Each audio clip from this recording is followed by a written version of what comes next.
ഇങ്ങനെ ഒരു ഗതികേട് ഈ ലോകത്തിലെ ഒരമ്മയ്ക്കും വരുത്തരുതേ എന്ന പ്രാർത്ഥനയോടെ ആ ദാരുണ സംഭവം നിങ്ങൾക്ക് മുമ്പിൽ അവതരിപ്പിക്കുകയാണ്. കേരളത്തിലെ ഹതഭാഗ്യയായ ഒരമ്മയുടെ കഥനകഥ. പശ്ചാത്തലത്തിൽ BGM ആയി ഒരു ശോക സംഗീതം ഇടേണ്ടതാണ്, പക്ഷേ പറ്റിയില്ല. മാന്യ പ്രേക്ഷകർ ക്ഷമിക്കണം എന്നുകൂടി ആമുഖമായി പറഞ്ഞുകൊള്ളട്ടെ. ഈ ദാരുണ കഥയിലെ കഥാപാത്രത്തിന്റെ പേര് കമല എന്നാണ്. നിങ്ങൾക്കൊരു പക്ഷേ പരിചയമുണ്ടാവണം. മുഖ്യമന്ത്രി പിണറായി വിജയന്റെ ഭാര്യ, എക്സാലോജിക് എന്ന പ്രശസ്ത IT കമ്പനിയുടെ ഉടമ വീണ തൈക്കണ്ടിയുടെ അമ്മ.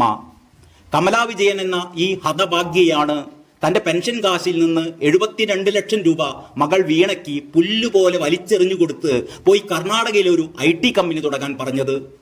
സാക്ഷാൽ പിണറായി വിജയൻ തന്നെ നിയമസഭയിൽ പറഞ്ഞ കാര്യമാണിത്. ഒരു ഡെക്കറേഷനും വരുത്തിയിട്ടില്ല. ആ അമ്മയുടെ ഇപ്പോഴത്തെ അവസ്ഥ എന്താണെന്ന് നിങ്ങൾക്കറിയാമോ? ചികിത്സിക്കാൻ പൈസയില്ല. പിന്നെ എന്തു ചെയ്യും? 5 മാസത്തെ ക്ഷേമ പെൻഷൻ മുടങ്ങിയപ്പോൾ മരുന്നിന് പൈസയില്ലാതെ ചട്ടിയുമെടുത്ത് പിച്ച തണ്ടാനിറങ്ങിയ മറിയക്കുട്ടി ചേച്ചിയെ പോലെയല്ല ഈ അമ്മച്ചി.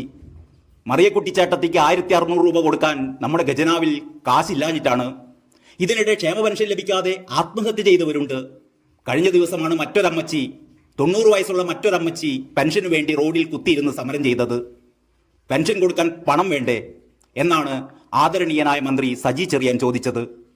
ഒടുവിൽ സുരേഷ് ഗോപിയാണ് ഈ അമ്മയ്ക്ക് സഹായവുമായി എത്തിയത്. അതുപോട്ടെ, സുരേഷ് ഗോപിക്ക് ഇമാതിരി കുറേ പിരാന്തുകളുണ്ട്, അത് പിന്നെ പറയാം. ഏതായാലും മുഖ്യമന്ത്രി പിണറായി വിജയന്റെ ഭാര്യ കമലാ വിജയന്റെ ചികിത്സാ ചെലവുകൾക്കായി 2,69,434 രൂപ അനുവദിച്ചതായാണ് അറിയാൻ കഴിയുന്നത്. 24/7/2023 മുതൽ 2/8/2023 വരെയുള്ള കാലയളവിൽ കമലാ വിജയന് ചികിത്സയ്ക്ക് ചെലവായ തുകയിൽ അനുവദനീയമായ 2.69 ലക്ഷം രൂപയാണ് അനുവദിച്ചിരിക്കുന്നത്. മറിയക്കുട്ടി ചേട്ടത്തിക്കും 90 വയസ്സായ ആ അമ്മച്ചിക്കും ആത്മഹത്യ ചെയ്തവർക്കും ഒന്നും കൊടുക്കാൻ പൈസ ഇല്ലെങ്കിലും മുഖ്യമന്ത്രിയുടെ ഭാര്യ കമലാ വിജയന് നൽകാൻ നമ്മുടെ ഖജനാവിൽ പണമുണ്ട്. നമ്മുടെ പണം. മകൾക്ക് IT കമ്പനി തുടങ്ങാൻ 72 ലക്ഷം വീശി എറിഞ്ഞ കഥയൊന്നും പറഞ്ഞിട്ട് കാര്യമില്ല. രോഗം വന്നാൽ ചികിത്സിക്കണ്ടേ? അത് വേണം. പക്ഷേ അതിന് നമ്മൾ നമ്മുടെ പോക്കറ്റിൽ നിന്ന് പൈസ എടുത്തു കൊടുക്കണമെന്ന് പറയുന്നത് എവിടുത്തെ മര്യാദയാണ് എന്ന് മാത്രമാണ് മനസ്സിലാവാത്തത്. ക്ഷേമ പെൻഷൻ തുകയായ 1600 രൂപയല്ല എന്നോർക്കണം, 2,69,000 രൂപയാണ്. പിണറായി വിജയൻ ചികിത്സക്കായി കോടിക്കണക്കിന് രൂപ എഴുതി വാങ്ങുന്നുണ്ട്. അതുപോട്ടെ, മുഖ്യമന്ത്രി എന്ന നിലയ്ക്കുള്ള അവകാശമാണത് എന്ന് വെക്കാം. ഇവിടുത്തെ ആരോഗ്യരംഗം ലോക നിലവാരത്തിലുള്ളതാണ് എന്ന് നാഴികക്ക് 40 വട്ടം പറയുന്ന പിണറായി വിജയന് പക്ഷെ എന്തോ ഇവിടുത്തെ ചികിത്സ അത്ര പിടിക്കില്ല.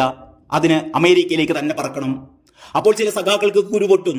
KPCC president K. സുധാകരന് ചികിത്സിക്കാൻ അമേരിക്കയിൽ പോകാം, അതിനെക്കുറിച്ച് നിങ്ങൾക്കൊന്നും പറയാനില്ലേ എന്നാവും അവരുടെ ചോദ്യം. K. സുധാകരൻ നമ്മുടെയൊന്നും പോക്കറ്റിലെ പൈസ എടുത്തല്ല, അല്ലെങ്കിൽ ഖജനാവിലെ പൈസ എടുത്തല്ല ചികിത്സിക്കാൻ അമേരിക്കയിലേക്ക് പോയത്. അതുകൊണ്ട് അതും പറഞ്ഞ് ന്യായീകരിക്കാൻ ഇതുവഴി വരല്ലേ. തൽക്കാലം ഇവിടെ നിർത്തട്ടെ. കമലേച്ചിക്ക് ആയുരാരോഗ്യ സൗഭാഗ്യങ്ങൾ നേരുകയാണ്. നാളത്തെ കോടതി വിധി വീണാ വിജയന് അനുകൂലമാകട്ടെ എന്നും പ്രാർത്ഥിക്കുന്നു. നന്ദി, നമസ്കാരം.